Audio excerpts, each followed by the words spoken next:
Hello students, myself BL Chaudhary, team botany. हाँ भाई, lecture 4 में आपका स्वागत है। क्लियर? कैसे हो? बढ़िया हो ना? तो बढ़िया शानदार वाली तैयारी करनी है, बिल्कुल मस्त वाली। और NCERT खोल के साथ में NCERT लाइन्स हिंदी इंग्लिश दोनों वर्ड टू वर्ड मिलाते हुए। यस।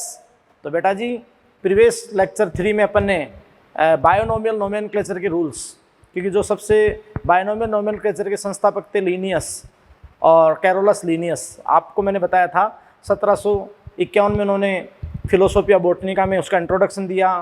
फिर स्पीसीज प्लांटेरम में प्लांट का नोमेनक्लेचर बताया, सिस्टेमा नेचुरम एनिमल्स का बताया, और बायोनोमियल नोमेनक्लेचर को फिर आगे 1930 में ICBN कोड आ गए, तो 1961 में वो एक्सेप्टेड होगा ICBN international code of botanical nomenclature. तो एक नया प्रारूप नवाचार उसके अंदर आया। यस बेटा, वहाँ अपन ने कहा बायोनोमियल नोमेनक्लेचर में बेटा कि भाई कोई भी बायोलॉजिकल नेम या जैविक नाम होते हैं, वो आप जानते हैं कि बायोलॉजिकल नेम और जो भी जैविक नाम या साइंटिफिक नेम है, जो यूनिवर्सली पूरे विश्व के साइंटिस्ट के सहमत सिद्धांतों के अनुसार दिए जाते हैं। तो आप समझ रहे हैं बेटा कि भाई देखो, बायोलॉजिकल नेम आप जानते हो कि साधारणतः किससे लिए जाते हैं? लैटिन भाषा से। लैटिन भाषा से या फिर अदर किसी लैंग्वेज में है, चाहे वो अंग्रेजी में हो, हिंदी में, संस्कृत में, तो उसको लैटिनाइजेशन अनुवादन कर लेते हैं लैटिन में, कि दो ही भाषा पर रखते हैं, लैटिन और ग्रीक। तो पहली प्रायोरिटी लैटिन को देते हैं। डेड लैंग्वेज बता दिया था मैंने आपको। मैंने बता दिया बेटा कि कोई भी जैविक नाम या बायोलॉजिकल नाम दो शब्दों से मिलकर बना है। पहला उसका जेनेरिक नाम है, दूसरा उसका स्पेसिफिक एपिथेट है, वंश नाम और जाति विशेषण जाति नाम। यस। फिर बेटा जी आपको बता दिया कि वंश का पहला अक्षर कैपिटल है, जाति का पहला स्मॉल है। फिर आपको बता दिया कि जब उनको प्रिंट किया जाएगा तो इटैलिक्स ये तिरछे होंगे, और अगर आप हाथ से लिखते हो तो सेपरेट अंडरलाइन करो। ये इनकी लैटिन ओरिजिन को बताते हैं। बोलो हाँ या ना? बोलो भाई। तो फिर मैंने आपको बता दिया बेटा कि बाद में जो साइंटिस्ट या ऑथर होता है उसका नाम एब्रिविएट या शॉर्ट फॉर्म में should be taken short form, तो मैंजीफेरा इंडिका लिन। यस। तो ये अपने NCERT के सारे रूल्स हो गए। और ये अपन बात बेटा कि जितने भी अपने NCERT के रूल्स हो गए, अब कुछ एक आधा एक्स्ट्रा रूल जो आपके इधर उधर की बुक्स में एक्सरसाइज में आता है, आपको डिस्टर्ब नहीं हो इसलिए अपन एक्स्ट्रा बता देते हैं। बाकी NCERT भी ज़्यादा प्रेफर करना आपको। क्लियर? तो बेटा देखो, और कुछ रूल है, जैसे मैंने बता तो दिया था, लेकिन फिर भी एक बार और, किसी भी जैविक नाम में वंश तथा जाति समान होने पर ऐसे नाम क्या कहलाते हैं? टोटोनिम्स कहलाते हैं। भाई कोई भी जैविक नाम है उसमें जेनेरिक नेम और स्पेसिफिक एपिथेट एक ही हो तो बेटा वो क्या कहलाते हैं? टोटोनिम्स। टोटोनिम्स जैसे नाजा नाजा, नाजा नाजा, तो नाजा नाजा आप समझ पा रहे हैं? क्लियर? तो ये कोबरा स्नैक होता है। रेटस रेटस इंडियन रेट होता है। रेटस रेटस क्या होता है बेटा? Indian rate. तो आप समझ पा रहे हैं कि ये आप बेटा मतलब टोटोनिम्स हैं, नाजा नाजा, रेटस रेटस, गजेला गजेला, ये। लेकिन ये केवल और केवल ICZN जूलॉजी में ही मान्य है बेटा। ICBN में टोटोनिम्स मान्य नहीं है। ICBN में टोटोनिम्स मान्य नहीं है कि प्लांट में कभी भी जेनेरिक नेम और स्पेसिफिक सिमिलर नहीं है। बात को समझे आप? यस। अब बेटा देखो कि जो बायोलॉजिकल नेम और साइंटिफिक नेम है, तो अक्षरों की परास रेंज ऑफ लेटर सेपरेट है। जेनेरिक नेम या स्पेसिफिक एपिथेट में कितनी? 3 से 12, 3 to 12 है, 3 से 12 पृथक पृथक वंश नाम और जाति नाम में। जैसे आप कहते हो कि मैंजीफेरा इंडिका, तो 9 और 6, मैंजीफेरा इंडिका 9 और क्या? 6। क्लियर? लेकिन अपवाद है देखो बेटा, रिक्सिया, रिक्सिया ये ब्रायोफाइटा का पादप है। रिक्सिया, ब्रायोफाइट्स का अपन आगे बताएंगे। रिक्सिया PA फटान कोटेनेसिस, तो 1 2 3 4 5 6 7 8 9 10 11 12 13 14 हो गए ना। लेकिन फिर भी बेटा देखो ये क्यों सही, ये सही क्यों है? क्योंकि ये आप समझ रहे हो कि बिफोर 1961 1961 से पहले दिया गया था, तो आप समझ रहे हैं कि एक्सेप्टेड है। क्यों? इसके अकॉर्डिंग देखो एक आता है प्रिंसिपल ऑफ प्रायोरिटी, प्राथमिकता का सिद्धांत। प्रिंसिपल ऑफ प्रायोरिटी बेटा क्या कहता है कि यदि कोई भी जैविक नाम, यानी कोई भी जैविक नाम, फर्स्ट ऑफ ऑल तो 1751 से बाद में, क्योंकि सबसे पहले किसने सजेस्ट किया था? लीनियस ने। 1751 53 58 की बात होगी। यस। तो 1751 से बाद में, और 1961 से पहले, 1961 से पहले अगर कोई जैविक नाम दे दिया गया है तो वो अपन बात रहे कि उसको ज़्यादा प्रेफरेंस दी जाएगी, वो मान्य होगा। हाँ ना? अगर 1961 से पहले कोई जैविक नाम किसी ने दे दिया गया है और उसके बाद उसमें सुधार होता है, तो आप समझ रहे हैं कि वो मान्य होगा। हाँ, जो अपन पहले दिया था उसके नाम को ब्रैकेट में लिखेंगे, साइंटिस्ट के नाम को, साइंटिस्ट के नाम को, और सुधार करने वाला अगला लिख देंगे। क्लियर? तो बेटा लॉ ऑफ प्रायोरिटी यही कहता है कि आप जानते हैं बेटा कि यदि कोई नाम ऑर्गेनिज्म का वैलिड होगा अगर वो फर्स्ट प्रेफरेंस यानी उसकी वैलिड होगी, है ना, और बाद में जब उसका और नाम दिया तो उसको आप सिनोनिम कहोगे, उसका प्राइवेट सिनोनिम कह दोगे। बात को समझे? तो ये 1961 से पहले ये नाम दे दिया गया था, इसलिए फिर ये मान्य था। यस। अब देखो बेटा कुछ ऐसी स्पीसीज होती हैं जो लास्ट स्पीसीज जाकर डिस्ट्रिक्ट फर तक नहीं होती हैं, यानी उनको सेपरेट अपन ग्रुप नहीं बना सकते हैं, जना तो फर्तकर्ण के रूप से भी आगे समझाएंगे अपन। तो वहाँ एक सिस्टम आता है ट्राइनोमियल नोमेनक्लेचर। देखो बाइनोमियल में कितने वर्ड है मैन, तो 2, जेनेरिक और स्पेसिफिक और लिन अपन वो लिखते हैं। इन तीनों को मिलाकर अपन भाई साइंटिस्ट नेम, अपन तीनों को मिलाकर अपन कहते हैं बाइनोमियल एपिथेट, बाइनोमियल एपिथेट। यहाँ एक होता है ट्राइनोमियल नोमेनक्लेचर जिसमें नामकरण में 3 पद हों। नामकरण में कितने पद सम्मिलित हों? 3। एक जेनेरिक नेम, स्पेसिफिक एपिथेट और सब स्पीसीज या वेराइटी। तो जेनेरिक नेम और स्पेसिफिक एपिथेट ये तो वही है बाइनोमियल वाला ही। फिर एक एक्स्ट्रा जुड़ेगा सब स्पीसीज या वेराइटी। एनिमल के लिए सब स्पीसीज, प्लांट के लिए क्या? वेराइटी। तो उस पर वो पृथकृत होंगे। जैसे आपने देखा होगा बेटा जो गोभी की 3 जातियां हैं, जैविक 3 जातियां वो गोभी की, आपको पता है ना, जैसे पत्ता गोभी, फूल गोभी और मतलब गांठ गोभी। अब आप दिमाग लगाओ कि पत्ता गोभी, फूल गोभी आकार की बाहर से दिख सकती हैं, लेकिन उनमें पुष्पन का समय अलग अलग है, तो जनन नहीं कर सकते, तो अलग अलग जाती हैं। तो वहाँ फिर उनको सेपरेट करने के लिए देखो ये 2 तो सेम है, ब्रेसिका ओलेरेसिया। अब यहाँ क्या लगी? वेराइटी बोट्राइटस यानी काउलीफ्लोर यानी फूल गोभी, है ना। तो ब्रेसिका ओलेरेसिया वेराइटी बोट्राइटस यानी काउलीफ्लोर फूल गोभी हो गई बेटा, यस और नो। और वेराइटी कैपिटेटा होती तो कैबेज पत्ता गोभी, है ना। ऐसे नॉल खोल जो होती है गांठ गोभी होती है, यस। तो ये आपका है ट्राइनोमियल नोमेनक्लेचर को लेमार्क द्वारा प्रतिपादित किया था। हक्सले ने भी कुछ बताया, लेमार्क ने प्रतिपादित किया था, first proposed by Lamarck. Clear? 3 पद होते हैं, generic name, specific epithet, sub species या वेराइटी। तो क्वेश्चन पहले आता था पहले के एग्जाम्स में कि ट्राइनोमियल में बाइनोमियल के एक्स्ट्रा एक और क्या काउंट करते हैं, तो सब स्पीसीज या वेराइटी, यस और नो बेटा। और ये आपको मैंने एग्जाम्पल्स बता दिए, बात को समझे? क्लियर? अब बेटा अपना अगला टॉपिक होगा कि भी नीड ऑफ क्लासिफिकेशन, अपनों को वर्गीकरण की आवश्यकता क्यों पड़ी, और फिर अपन वो टॉपिक पढ़कर अपना सबसे बेस्ट टॉपिक होगा टैक्सोनॉमिक कैटेगरी, वर्गीकीय संवर्ग, है ना बेटा। तो नीड ऑफ क्लास में वर्गीय संवर्ग बताकर अपन फिर बायोलॉजिकल क्लासिफिकेशन पढ़ेंगे जो वर्ड टू वर्ड जो 3rd चैप्टर से रिलेट है ना। तो बेटा इसमें क्या फर्स्ट, फिर कुछ 3rd का, फिर 2nd का किंगडम सिस्टम से, फिर किंगडम सिस्टम से धीरे धीरे चैप्टर आपका अकॉर्डिंग एनसीईआरटी चलेगा वर्ड टू वर्ड, यस। तो पूरा वीडियोज को आप बिल्कुल सीक्वेंस में देखकर एक एक लाइन को आप एनसीईआरटी पर आएँ, ठीक है बेटा जी। हाँ तो ध्यान दें। हाँ तो बेटा जी देखो अपन बात करते हैं कि नीड फॉर क्लासिफिकेशन, अपना एक टॉपिक है नीड फॉर क्लासिफिकेशन, वर्गीकरण की आवश्यकता। या वर्गीकरण मतलब नीड फॉर क्लासिफिकेशन की क्या क्या चीज़ें आवश्यक है, यस। तो बेटा ध्यान दो, देखो नीड फॉर क्लासिफिकेशन, भाई देखो अपन अच्छे से जानते हैं, बेटा आप अच्छे से जानते हो कि इस पृथ्वी के ऊपर एक बहुत बड़ी वैरायटी जीवित सजीवों की है, डिफरेंट टाइप के लाइफ फॉर्म्स हैं, विभिन्न जीवन प्रारूप इस पृथ्वी पर हैं, है ना। अब बेटा वो विभिन्न जीवन प्रारूप जो इस पृथ्वी पर हैं वो विभिन्न रूपों में या संरचनाओं में इस पृथ्वी पर प्रेजेंट हैं। जैसे आप बात करते हो कि प्लांट, एनिमल्स या माइक्रो ऑर्गेनिजम्स आदि। अब आप जानते हो कि इनकी इंडिविजुअली बिल्कुल एक इंडिविजुअल की अपन स्टडी करें ऐसा पॉसिबल नहीं है, क्योंकि किसी एक ऑर्गेनिज्म का ही नंबर मिलियंस में है, तो आप समझे कि एक इंडिविजुअल की आप अध्ययन करें ऐसा बेटा पॉसिबल नहीं है। क्लियर? तो आप जानते बेटा कि इंडिविजुअल की स्टडी करना असंभव है, तो अपन ने क्या कर लिया, उनके अध्ययन को आसान बनाने के लिए, बिल्कुल सरल बनाने के लिए, आसान बनाने के लिए उन सभी सजीवों को बेटा अपन ने, आप समझ पा रहे हैं कि भाई अपन ने उन सभी सजीवों को डिफरेंट रैंक और कैटेगरीज में, यानी उन सजीवों को उनकी समानताओं और असमानताओं के आधार पर विभिन्न समूह में या कैटेगरीज में अपन ने उनको वर्गीकृत किया, समूहीकृत किया। बात को समझे नहीं समझे?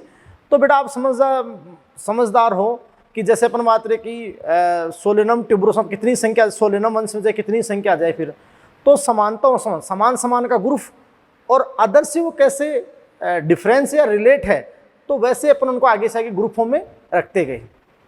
बात को समझे? तो इस प्रकार अपन ने उनको थोड़ा सरल बनाया और आसान बनाया। यस और नो? तो बेटा आप समझ पा रहे हो कि उन वर्गीकी पदानुक्रम के अनुसार उन सजीवों को अपन ने व्यवस्थित किया ग्रुप और सब ग्रुप्स में। आसानी से जो प्रेक्षणीय लक्षण, आसानी से ऑब्जर्वेबल कैरेक्टर थे, आसानी से अपना जो लक्षण पहचान में आ जाए, उसके बेसिस पे किया। यस और नो बेटा? क्लियर है?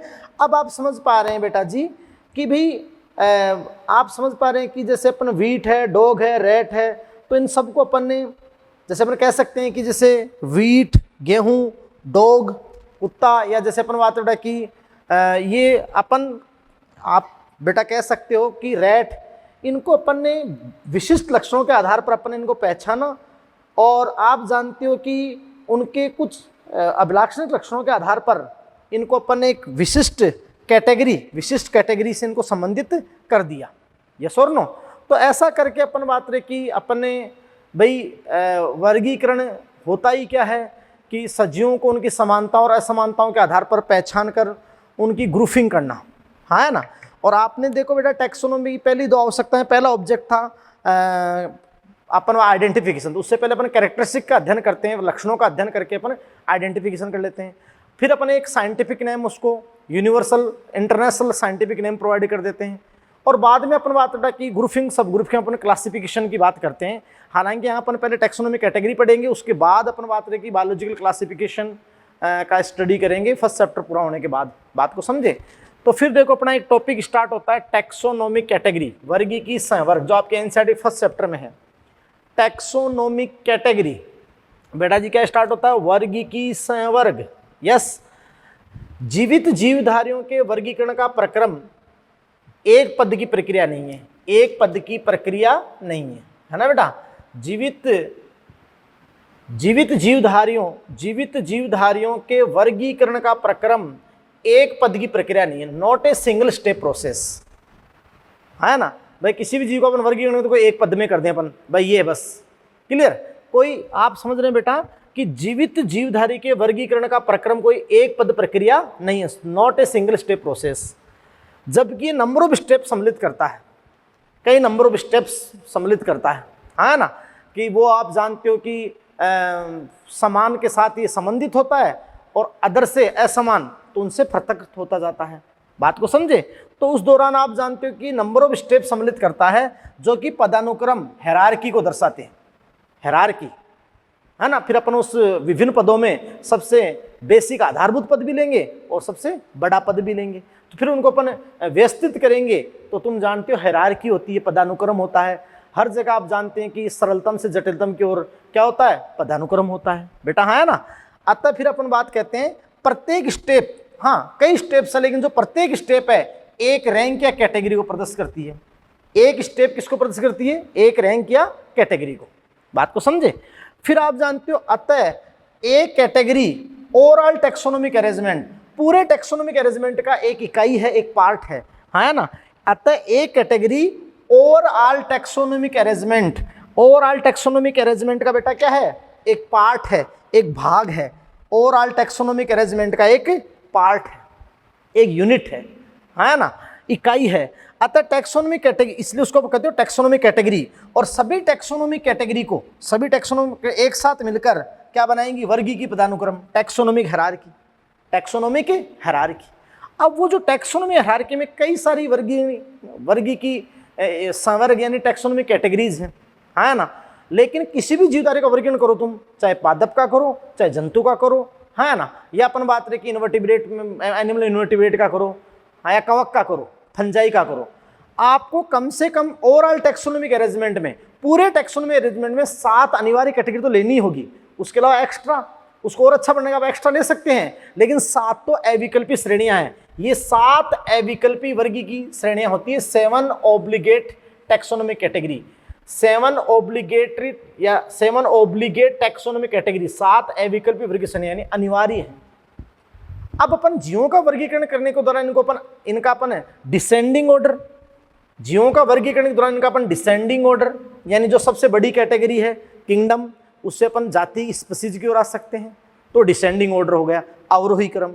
या अपन अपन बात रहे कि असेंडिंग ऑर्डर दर्शा सकते हैं, असेंडिंग ऑर्डर।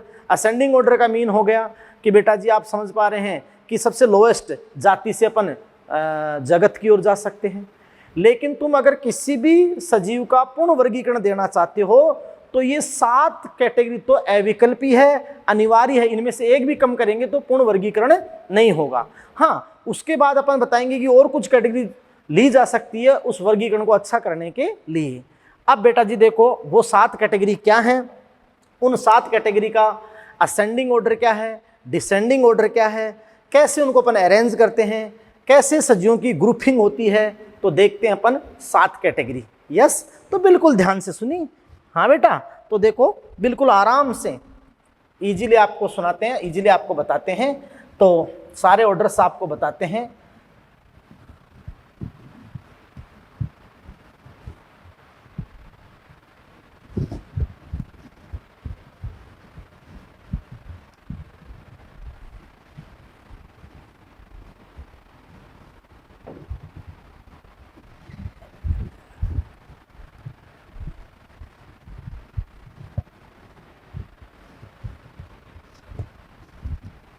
हाँ तो बेटा जी देखिए, अब वो अपन बात करते हैं कि जो टैक्सोनॉमिक कैटेगरीज हैं वो 7 अविकल्पी अनिवार्य वर्गी की श्रेणियां, तो उनका जो आपको मैं प्रारूप बताने वाला हूं, उनका जो मैं आपको क्या बता रहा हूं बेटा, प्रारूप। यस और नो? तो बेटा जी मेरी बात सुनिए, वो जो 7 कैटेगरीज हैं उनका ये प्रारूप है। सबसे पहले तो आप इस फॉर्म में बता दें।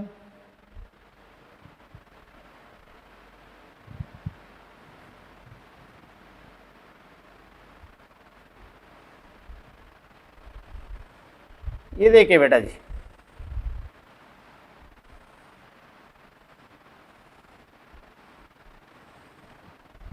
क्लियर? तो आप समझ पा रहे हैं 1 2 3 4 5 6, यानी आपको कितनी बतानी है, 7। क्लियर? तो ये अपन बात करते हैं बेटा जो 7 अविकल्पी अनिवार्य टैक्सोनॉमिक कैटेगरी हैं, जो किसी भी सजीव के, चाहे वो पादप हो, चाहे वो जंतु, चाहे कवक हो, उसके वर्गीकरण को देने के लिए आपको ये ग्रुप्स तो लेने ही होंगे, ये कैटेगरी है ना। और फिर वो प्रत्येक कैटेगरी किसी ग्रुप को शो करेगी, तो वो सब आपको सारी बात बताऊंगा। तो बेटा जी ध्यान से सुनना, देखो इसमें सबसे अपन पहले असेंडिंग में जाते हैं। सबसे जो बेसिक कैटेगरी है, आधारभूत है, आप समझ रहे हैं, फंडामेंटल है, स्मॉलेस्ट है, वो है स्पीसीज, जाति स्पीसीज। यस, आप फिर अपन कहेंगे कि रिलेट स्पीसीज से अगली कैटेगरी, भी तो एक बार कैटेगरी बता देते हैं फिर सारी बातें करेंगे। स्पीसीज से अगली कैटेगरी है, बताओ क्या है, जीनस। भाई जीनस है ना बेटा। और फिर जीनस से अगली कैटेगरी क्या है, बताओ बेटा, फैमिली है। फैमिली हो गई बेटा जी, है ना। फैमिली से अगली कैटेगरी क्या है बेटा, ऑर्डर है। ऑर्डर से अगली कैटेगरी क्या है बेटा, क्लास है। क्लास से अगली कैटेगरी क्या है बेटा, फाइलम, संघ, एनिमल के लिए फाइलम। और डिवीजन, प्रभाग। और सबसे बड़ी कैटेगरी क्या है बेटा, किंगडम। सबको बताता हूं मैं आपको, और आगे जब आपको पूरा एक एक अपन वर्गीकरण पढ़ेंगे, फिर 5 जगत अवधारणा पढ़ेंगे, तो एक एक जगत में जगत क्या होता है, फिर उसके अंदर संघ प्रभाग क्या होते हैं, फिर उसके अंदर आप जानते हो कि वर्ग, गण, कुल, वंश, जाति। और ये बेटा plant taxonomy, plant diversity, animal taxonomy दोनों में काम में आएगी। बात को समझे? अब आप ध्यान दो, देखो भाई अपन ने सबसे जो बेसिक यूनिट बताई वो क्या बताई, बताओ, स्पीसीज, जाति, स्पीसीज। फिर क्या है, वंश। जाति के बाद क्या है, जीनस, वंश। फिर फैमिली, कुल। कुल के बाद ऑर्डर, गण। गण के बाद क्लास, वर्ग। वर्ग के बाद फाइलम, डिवीजन। ये फाइलम किसको बताता है, संघ। ये किसके लिए, एनिमल के लिए। और ये डिवीजन किसके लिए, प्रभाग, ये पादपों के लिए है। जैसे तुम पढ़ते हो ना जगत प्लांटी में, थैलोफाइटा, ब्रायोफाइटा, तो ब्रायोफाइटा, टेरिडोफाइटा वो प्रभाग है। यस। और सबसे बड़ी इकाई क्या है बेटा, किंगडम। क्या है, किंगडम। बात को समझे। अब मेरी बात सुन लो बेटा कि भाई इनका आपने, अगर आप सबसे लोवेस्ट कैटेगरी, सबसे लोवेस्ट कैटेगरी ये है, सबसे लोवेस्ट है ना, लोवेस्ट कैटेगरी ये है। अगर आप लोवेस्ट कैटेगरी से, इस सबसे निम्नतम श्रेणी से, लोवेस्ट कैटेगरी से यदि आप जाते हैं बेटा किधर, हाईएस्ट कैटेगरी की ओर, लोवेस्ट हाईएस्ट की ओर जाते हैं, तो बताओ ये कौन सा ऑर्डर हो गया, असेंडिंग ऑर्डर। बताओ कौन सा ऑर्डर हो गया बेटा, असेंडिंग ऑर्डर हो गया, आरोही क्रम। सही। अगर आप छोटे से बड़े की ओर जाते हो तो आरोही क्रम ही होता है ना, असेंडिंग ऑर्डर। और अगर आप सबसे लार्जेस्ट कैटेगरी यही है, सबसे लार्जेस्ट कैटेगरी, तो लार्जेस्ट कैटेगरी से अगर आप आते हो किधर, स्मॉलेस्ट की ओर, तो बताओ ये क्या हो गया, descending order, descending order. Yes बेटा। तो ये कौन सा क्रम हो गया, अवरोही क्रम, अवरोही क्रम। बोलो आगे नहीं हो, क्लियर है ना बेटा जी। तो सीधी सी बात है कि भाई ये आपका सबसे लोवेस्ट है या स्मॉलेस्ट है, यस स्मॉलेस्ट। और ये अपन बात बेटा कि सबसे लार्जेस्ट या अपन बोलते हैं बिगेस्ट, है ना, बिगेस्ट अपन बोल देते हैं इसको। बोलो है कि नहीं, बोलते कि नहीं बोलते हैं, यस। अब बेटा जब आप समझ पा रहे हैं कि जैसे जाति से अगर आप जगत की ओर जाते हैं तो ये असेंडिंग क्रम है, आरोही क्रम है। और बेटा आप जगत से जाति की ओर आते हैं तो ये डिसेंडिंग है, अवरोही क्रम है। बात को बहुत अच्छे से ध्यान रखना। अब अपन बात करते हैं कि सारी ये कोई भी एक कैटेगरी है। अब इसके सामने अगर अपन वो लिखें, जैसे मान लो किंगडम, तो एनिमेलिया भी उसका प्लांटिडो ग्रुप है, कहते हैं ना टेक्सोना। जैसे फाइलम, तो इनवर्टिब्रेट में जितने फाइलम हैं आपके एकशेरुकियों में, जैसे पोरिफेरा के बाद सिलेंट्रेटा है, प्लेटेलबंथीज, एस्केलबंथीज, है ना, और फिर कोर्डेटा आ जाता है। ऐसे डिवीज़न में जैसे जगत प्लांटी में डिवीजन्स हैं आपके, है ना, class, order, family, genus, species. तो आप इन चीज़ों को देख चुके हो, बोलो बोलो, और नॉर्मली आप पढ़ते भी हो इनको। अब बेटा जी देखो, जैसे मैं यहाँ पर इस बार बता देता हूँ कि भाई अपन सबसे पहले जो सबसे लार्जेस्ट कैटेगरी है, आप जानते हैं सबसे पहले जो सबसे लार्जेस्ट कैटेगरी है किंगडम, किंगडम हो गया, समझे ना, किंगडम। और किंगडम बोले तो हिंदी में लिख देता हूँ जगत, है ना, जगत, किंगडम। फिर आप समझ सकते हो बेटा कि जो अगर यहाँ मान लो अपन चलो प्लांट ले लेते हैं, कोई प्लांट का ले लेते हैं, तो वो तो डिवीजन फाइलम दोनों, एनिमल के लिए फाइलम आएगा, मैंने कह दिया ना एनिमल के लिए फाइलम आएगा। लेकिन चलो अपन प्लांट का एक एग्जांपल ले लेते हैं, तो यहाँ पर क्या होगा बेटा, देखो डिवीजन, डिवीजन,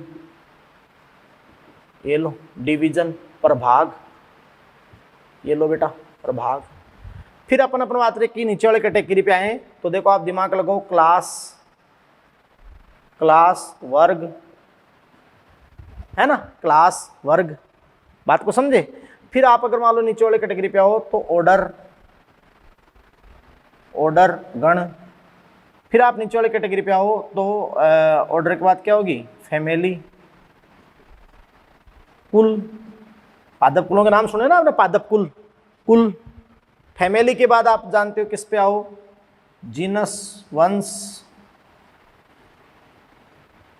और फिर सबसे लोवेस्ट या स्मॉलेस्ट कैटेगरी पे आओ, स्पीसीज, जाति। बोलो है कि नहीं, सही। तो देखो किंगडम, जगत, डिवीजन, प्रभाग, क्लास, वर्ग, ऑर्डर, गण, फैमिली, कुल, जीनस और स्पीसीज, है ना। बहुत अच्छा समझना, हर जगह काम में आएगा, यस और नो। अब बेटा जी आप समझ पा रहे हैं कि भाई देखो ये कैटेगरी यहाँ पर आप जानते हो कि बिगेस्ट है। ये कैटेगरी क्या है, बिगेस्ट है, ये बिगेस्ट कैटेगरी है, यस बेटा। और ये आप जानते ही हैं स्मॉलेस्ट कैटेगरी है ना। यहाँ पे वापस लिख दो, स्मॉलेस्ट या लोवेस्ट कैटेगरी है, स्मॉलेस्ट, है ना। और ये बेसिक, आधारभूत और फंडामेंटल, आगे सिद्ध कर देंगे।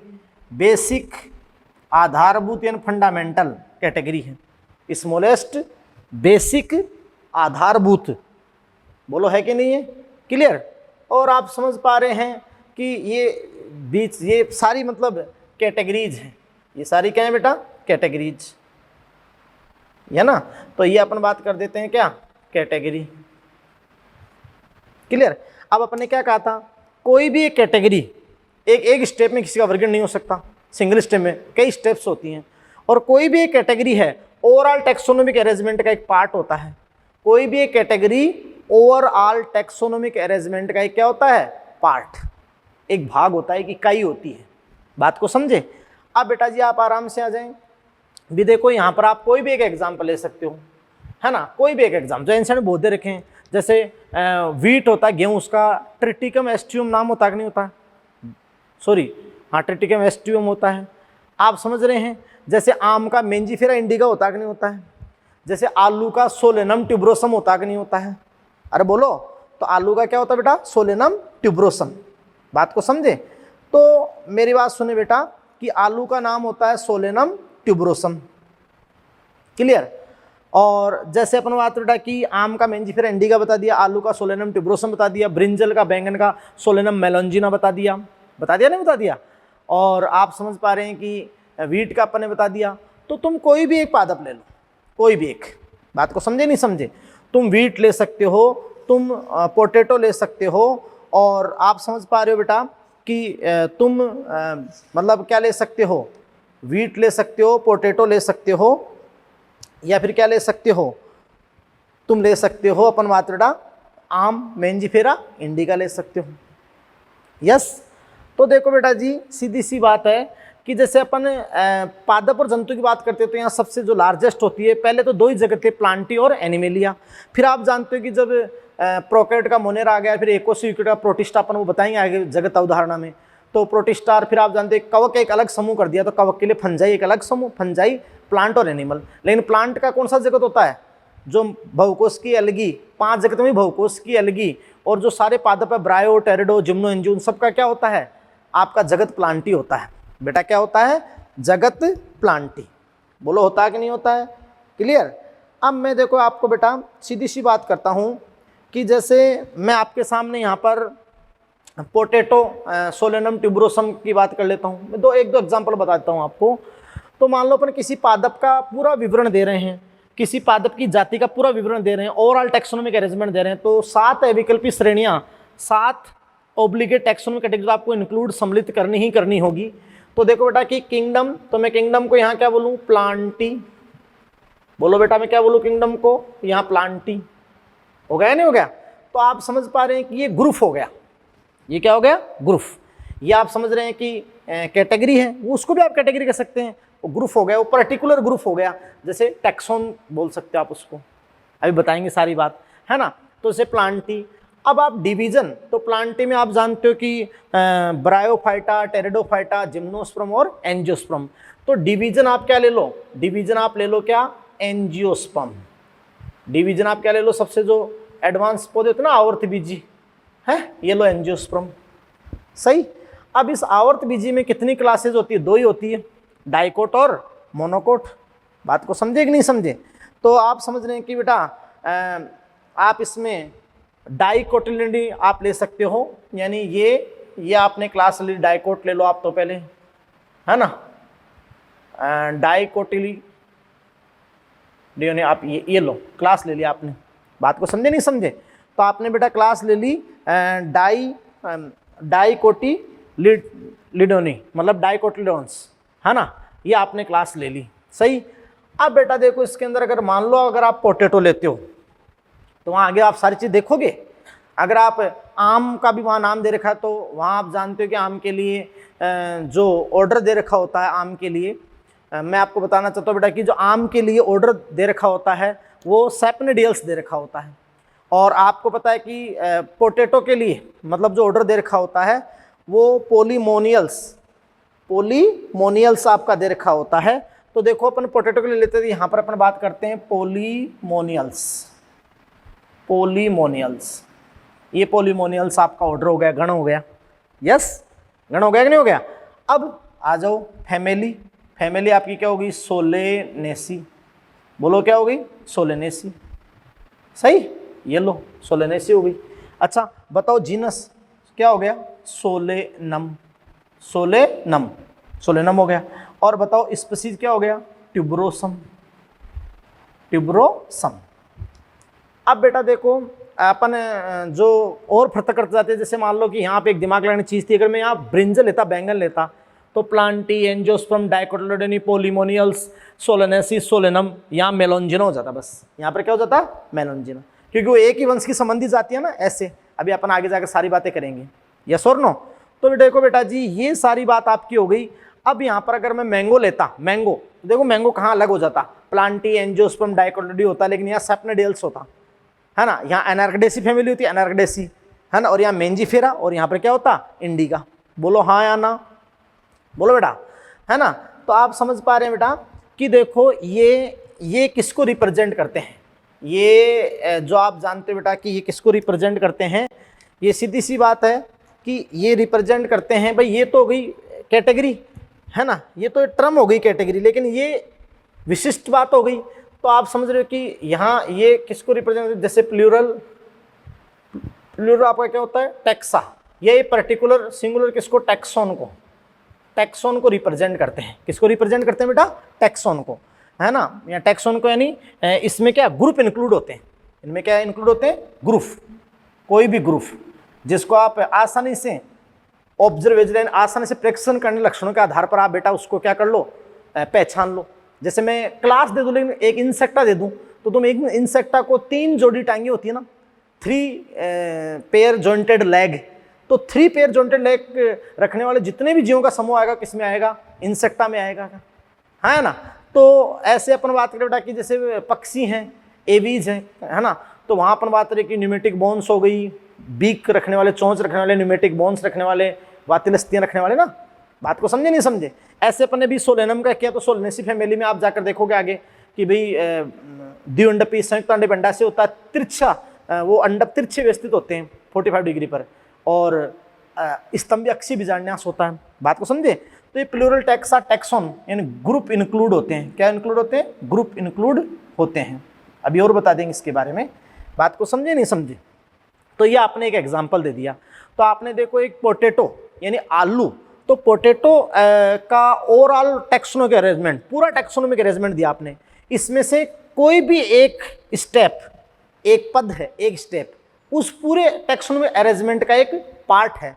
और किसी भी सजीव का वर्गीकरण कोई सिंगल स्टेप नहीं है ना, कई स्टेप्स में, मतलब नंबर ऑफ स्टेप्स में है, और उन नंबर ऑफ स्टेप को अपन अरेंज करते हैं। अगर आप जानते हो कि असेंडिंग अरेंज किया आपने, तो ये लो लीनियर हायरार्की, असेंडिंग ऑर्डर हो गया, और डिसेंडिंग अरेंज करोगे तो डिसेंडिंग आपका हो गया। तो ये पूरी एक हायरार्की हो गई, ये हायरार्की हो गई। बात को समझे। अब ये 7 तो अविकल्पी श्रेणियां हैं, 7 तो क्या है, अविकल्पी श्रेणियां, और ये तो आपको लेनी है। ये जो 7 तो अविकल्पी श्रेणियां हैं, ये तो आपको लेनी है। अगर आप इसको सब कैटेगरीज में डिवाइड करो, है ना, जो इस हायरार्की को और ज़्यादा ट्रांसपेरेंट, और ज़्यादा पारदर्शी, ट्रांसपेरेंट, और बेटा जी और ज़्यादा इसका वैज्ञानिक उपयोग यानी साइंटिफिकली यूजफुल, वैज्ञानिक रूप से और ज़्यादा उपयोगी, और ज़्यादा ट्रांसपेरेंट और ज़्यादा उपयोगी बनाना चाहते हो, तो बीच में ऐसे ले सकते हो जैसे सब डिवीजन होते हैं, सब क्लास होती है, सब ऑर्डर, सब डिवीजन, सब क्लास, सब ऑर्डर, ऐसा एक पॉइंट एनसीईआरटी ने आपको दे रखा है। बात को समझे या नहीं समझे, क्लियर बात है। अब अपन आपको ये बता देते हैं, और मैंने आपको बता दिया है कि यहाँ आपने पोटैटो को लिया है, एक स्पीसीज, सिंगल स्पीसीज, एक पोटैटो स्पीसीज का ये पूरा दिया आपने, है ना। और आप ब्रिंजल लोगे तो यहाँ मेलोंजिना हो जाएगा। लेकिन अगर आप अपना बात उठा कि वहाँ आपको वीट ट्रिटिकम एस्टियम का भी देखा, वो मोनोकोट की है, तो यहीं से चेंज हो जाएगी, है ना। और मेंजीफेरा इंडिका यहाँ से चेंज हो जाएगा। बात को समझे ना, मैंगो, बात को समझे नहीं समझे। तो सब उदाहरणों को जैसे आप ऐसे बना कर देखो। अरे ऐसे अगर अपन एनिमल में करते तो किंगडम एनिमेलिया होता, तो डिवीजन जगह फाइलम आता। अब अपन नॉन कोडेट लेते तो वहाँ का कोई फाइलम नहीं वरना कोडेटा लेते, तो क्लास अपन मान लो एवी मेमेल्स लेता, अपन मेमेलिया लेते। फिर जैसे अपना ऑर्डर क्या है, प्राइमेटा है, फिर अपनी फैमिली क्या है, होमोनिडी है, फिर अपना जीनस क्या है, होमो है, अपनी जाति क्या है, सैम्पियंस है, अपनी जाति क्या है, सैम्पियंस है। बोलो बेटा, पेन पेंसिल को चलाओगे ना मस्त मस्त, क्योंकि आगे जाकर बहुत हेल्प करेगा ये चैप्टर, और आगे जाकर देखो भी और क्लियर होगा। क्लियर। अभी तो उसके बाद अपन वर्गीकरण जगत पढ़ेंगे, सारे टाइप के जगत अवधारणा, और उसका एक एक जगत के अनुसार अपन जीवों का एक एक लक्षण और सारी बातें अपन अध्ययन करेंगे। बात को समझे? क्लियर। तो देखो अब अपन इसमें बात करते हैं कि जैसे इसमें जो कैरेक्टर की बात होती है या जो भी सारी बातें आपके सामने होती है ना, तो वो भी मैं बात कर लेता हूं। क्लियर। तो देखो बेटा,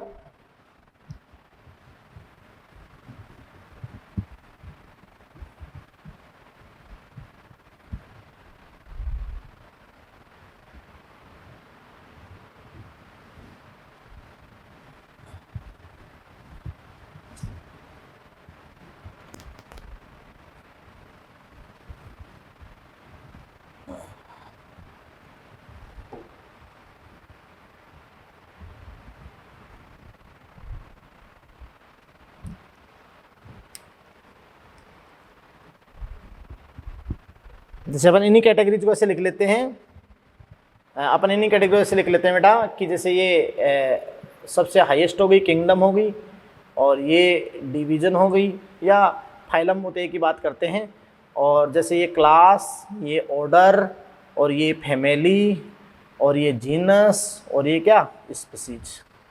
बात को समझे? क्लियर। अब ये आपकी 7 अविकल्पीय श्रेणियाँ हो गई, है ना। आप समझ रहे हो ना शॉर्ट को?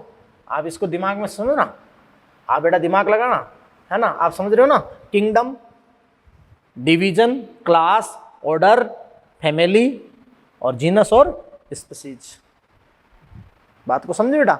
अब देखो मेरी बात सुनो कि यहाँ पर आप ऑर्डर लेते हो, तो बेटा जी देखो यहाँ पर आप ऑर्डर लेते हो कि भाई अगर आप इस ऑर्डर में आए, अगर आप इस ऑर्डर में आए, मतलब सीधी सी बात है कि आप इस ऑर्डर में आए, यानी हाईएस्ट या बिगेस्ट कैटेगरी से लोवेस्ट कैटेगरी को आओगे आप। वो चाहे आप यहाँ समझ लें कि आप हाईएस्ट कैटेगरी से किधर आओगे? लोवेस्ट कैटेगरी की ओर।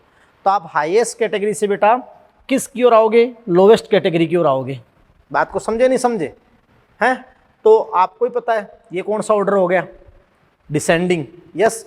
और या फिर आप लोवेस्ट कैटेगरी से या बेसिक कैटेगरी से आप किधर जाओगे? हाईएस्ट कैटेगरी की ओर जाओगे। बात को समझ गए? अब मैं आपको बताना चाहता हूं कि बेटा सीधी सी बात है कि यदि आप हाईएस्ट कैटेगरी से लोवेस्ट कैटेगरी को आओगे, यानी वो आपका होगा डिसेंडिंग ऑर्डर। क्या होगा बताओ? Descending order. ये आप समझ रहे हैं कि डिसेंडिंग ऑर्डर, आप समझ रहे हैं बेटा कि डिसेंडिंग ऑर्डर आपका होगा। बोलो। अवरोही क्रम होगा। अगर आप ऐसा करते हैं तो आपको पता है कि आप जानते हो कि जो सीधी सी बात करें बेटा कि अगर आप ऐसा करते हैं तो आपको पता है इस वे में, अगर आप ऐसा करते हैं तो आपको पता है कि जो समान लक्षण हैं वो बढ़ेंगे। अगर आप जगत से जाति की ओर आते हो तो समान लक्षण क्या होंगे बेटा? बढ़ेंगे। क्लियर। तो यहाँ पर देखो 3 वर्ड लिखते हैं, लेस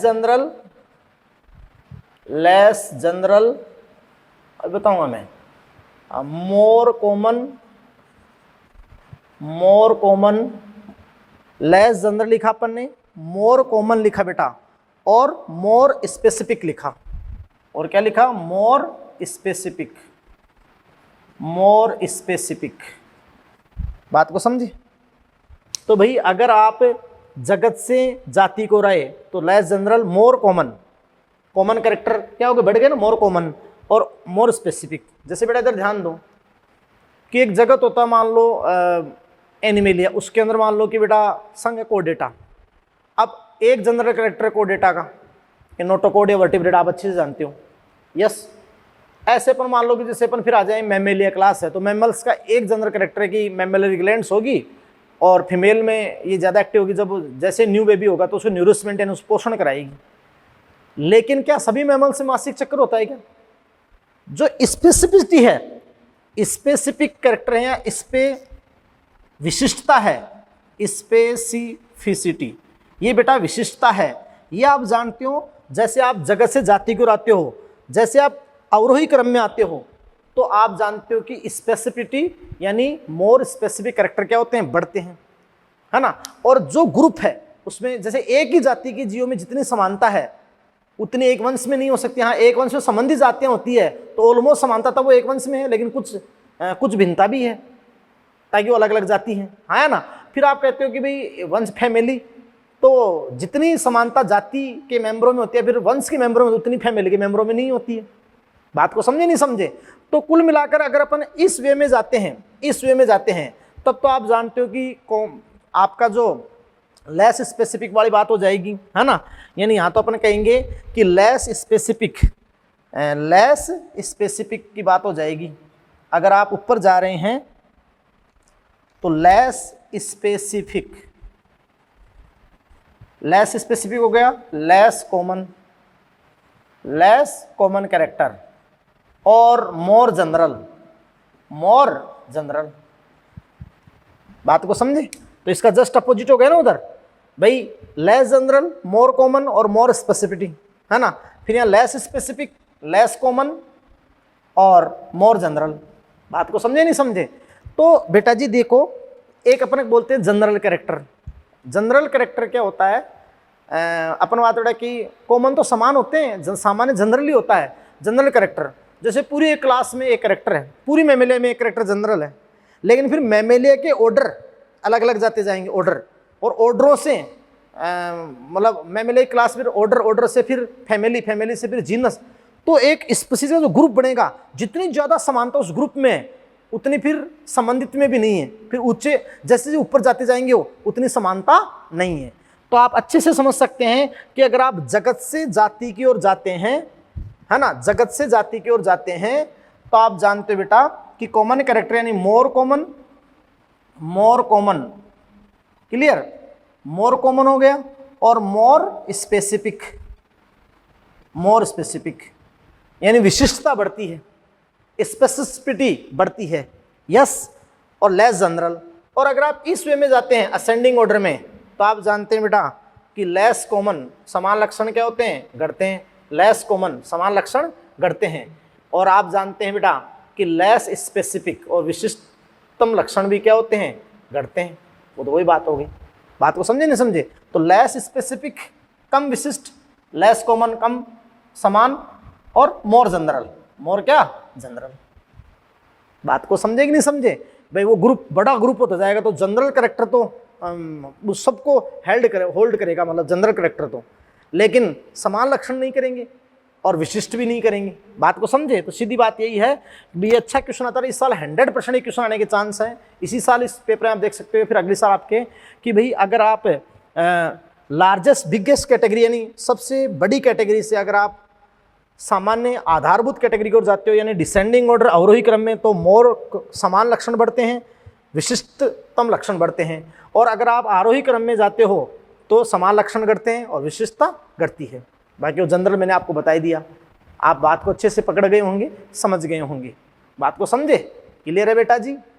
हाँ, तो अब अपन बात करेंगे कि ये सारे आपके एक एक ये चीज़ें हो गई, तो अपन एक एक पद से स्टडी करेंगे। सबसे पहले स्पीशीज की स्टडी करेंगे, कुछ एग्जाम्पल देंगे, जीनस की करेंगे, फैमिली की करेंगे, ऑर्डर की करेंगे, क्लास, फाइलम, डिवीजन और किंगडम।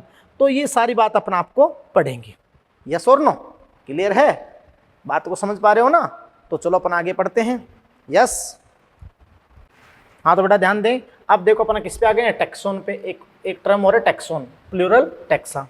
तो देखो यहाँ पर इजीली एक इंग्लिश टर्म समझना, represents any level of grouping of organism, represents any level of grouping of organism based on certain easily observable character, यानी किसी भी स्तर पर सजीवों के समूह को प्रदर्शित करता है जो कुछ निश्चित आसानी से पहचाने योग्य प्रेक्षणीय लक्षणों पर आधारित हो।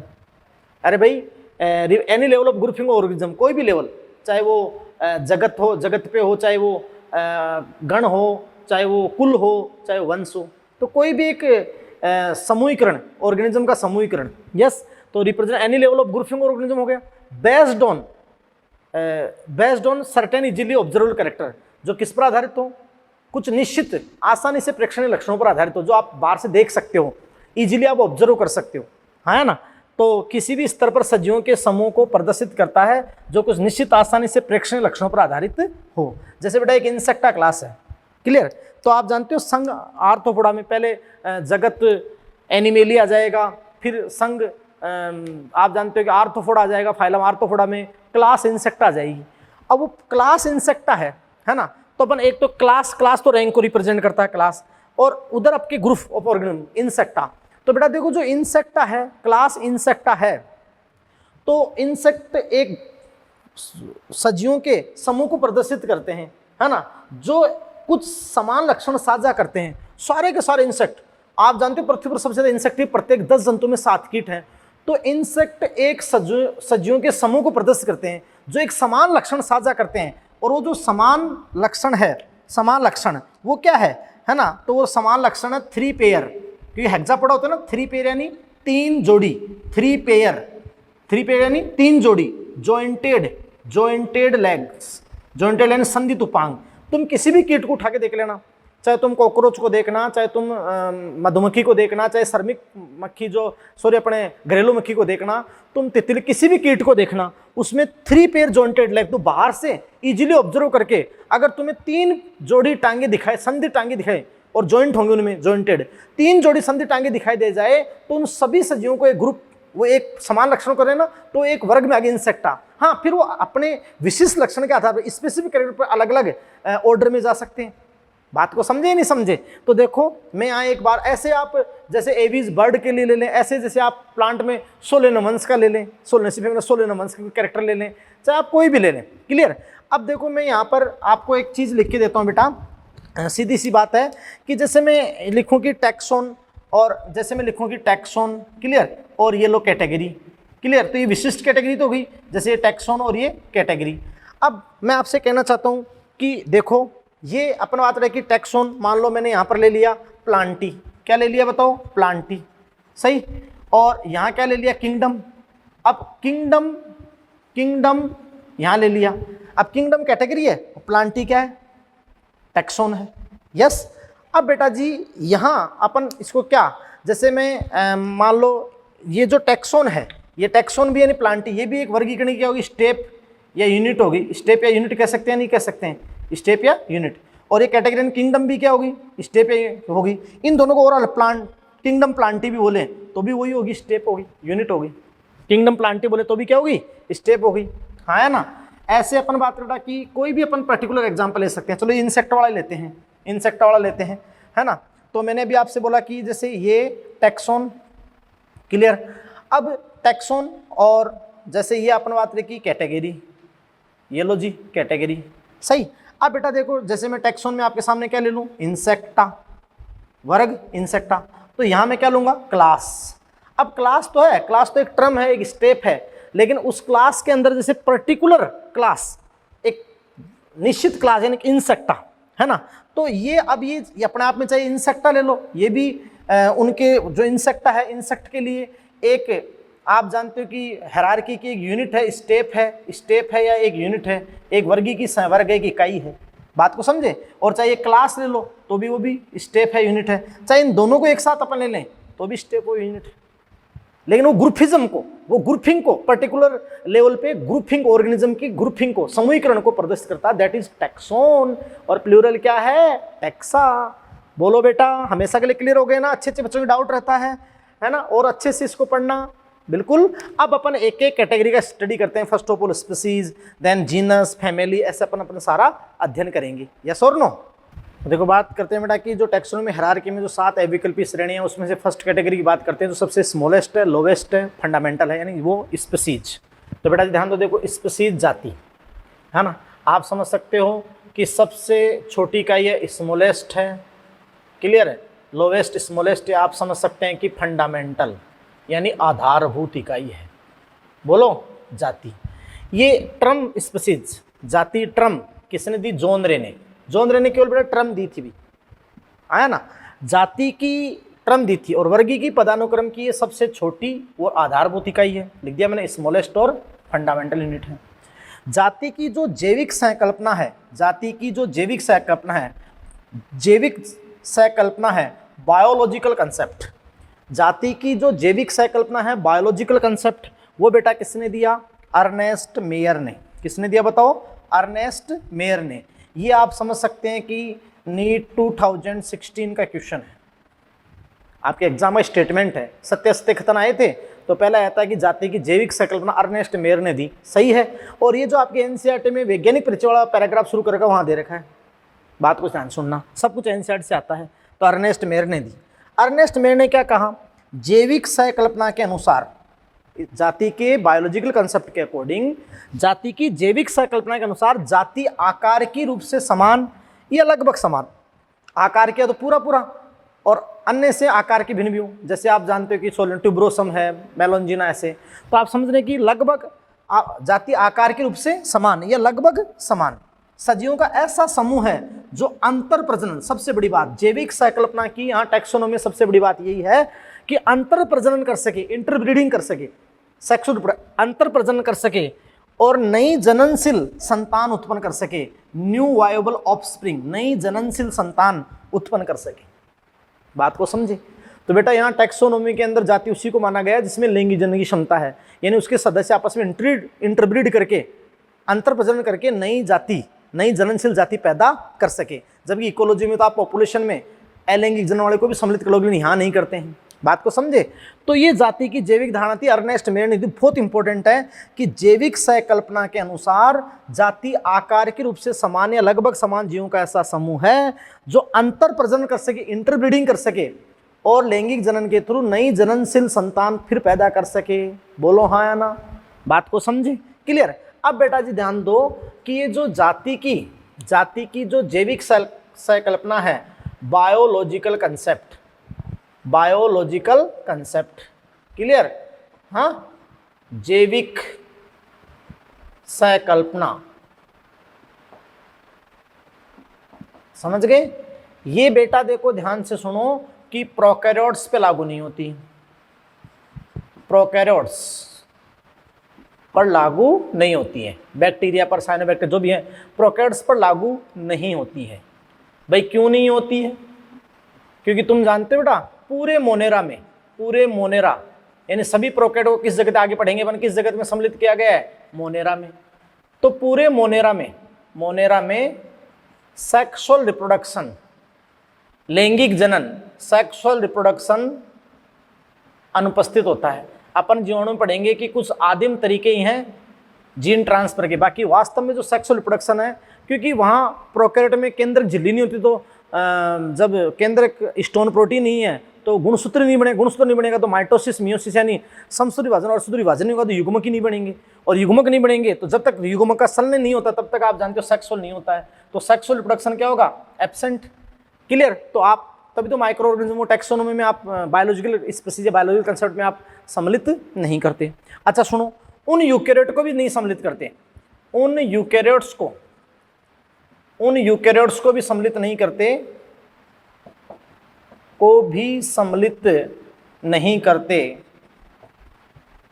है ना बेटा? उन यूकैरियोट्स को भी सम्मिलित नहीं करते हैं जिनमें लैंगिक जनन की क्षमता नहीं हो, जिनमें सेक्सुअल रिप्रोडक्शन नहीं हो। तो पात्रों में दोनों सेक्सुअल रिप्रोडक्शन नहीं हो। क्लियर? जैसे आपने पढ़ा था ना, श्रमिक मधुमक्खी है, खच्चर है, अब ना तो वो अलैंगिक, वो कुछ करते ही नहीं है ना, तो खच्चर है, श्रमिक मधुमक्खी है, तो उनको भी आप बायोलॉजिकल कंसेप्ट में सम्मिलित नहीं करोगे। बात को समझे? अब एक जो सबसे इंपॉर्टेंट जो आप हर जगह पढ़ते हो, यानी इस प्रकार कि आप जाति को कैसे पहचाने, कि समान जो समझो भाई कैसे पृथक हुई जातियाँ, ये इतना स्पेशल जाति उद्भवन पृथ्वी के ऊपर अलग अलग जातियाँ कैसे अपने एक डिस्टिंक्ट, और आप जानते हो कोई मॉर्फोलॉजिकल एग्रीगेशन नहीं है, कोई आकारिक लक्षण समूह नहीं है, जबकि अपने आप में एक बायोलॉजिकल एंटाइटी है ना? यहाँ आप समझ रहे हैं? तो वो एक आप समझ रहे बेटा, तो अपन एक स्टेटमेंट देते हैं कि सबसे बेस्ट डिफाइनिंग मेथड क्या है। तो अपन एक स्टेटमेंट देते हैं कि the best defining property of species, the best, ये अच्छा क्वेश्चन आया, the best defining property species को परिभाषित करने की जो सबसे महत्वपूर्ण परिभाषिक गुण है, वो है बेटा रिप्रोडक्टिव रिप्रोडक्टिव आइसोलेशन, जननात्मक पृथक्करण, जननात्मक पृथक्करण। और बेटा तुम जानते हो जननात्मक पृथक्करण ग्रुप होते गए थे तब तो नई नई जातियां नई नई स्पीसीज बनती गई, है ना। तो the best defining property of species is reproductive isolation. तो आइसोलेटेड विलगित ग्रुप बनते गए जिनके सदस्य नर मादा आपस में जनन कर सकते हैं, दूसरे के साथ नहीं। तो विलगित विलगित समूह क्या हो गए, जाति हो गए। The best defining property of species reproductive isolation.